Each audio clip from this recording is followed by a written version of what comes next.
that little mouse, 'cause I'm an albatross. Tiyan masabera hian ATM card hi kan da lu tanga chuanin ATM card hi phoi lo tur ani ta a yes kameta paper om lo wangin language English ka seleka deposit ka select don ni khas deposit hi kamet lenga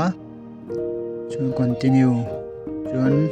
number digit te tang 99 in kar mi kameta chuan ATM pin ka chulut le a saving hi me tur ani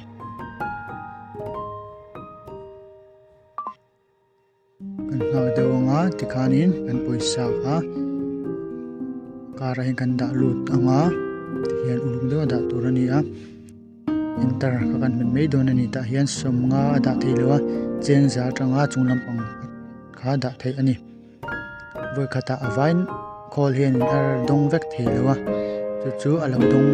thei vek lo ani chuan a ta hian alo lang lenga aloin hong lenga tian chu kan thlep thadewanga tian akar laka kan safulanga kan da le mei don ni ta hianin add more khas thi kan metanga kan da lenga enter kan met leng tikhan call khanin lo chiaranga kan nga ka lenga a theilo ta a then hi chu wangin continue me kha ani to mei don ani zong kha theilo wangin mo tian add more khas hi kan tile theya enter kan met lenga hemi adon thelo chuan atu kanga hianin adong vele mei thei bok ani adong thengang lawa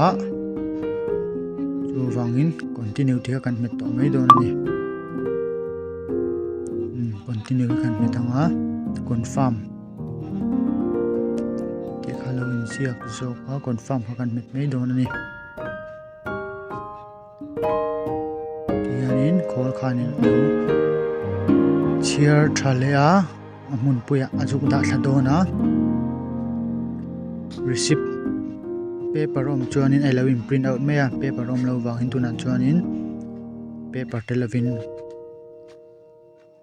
success made don ani transaction complete alawin tita experience kan me duni chuan 1 for do kan me menga chuan next time hi katlang mai ani kathiam wanga he video siam kan lova thiam lo te kan lo ve thina wangin koran siam sham ani e kalome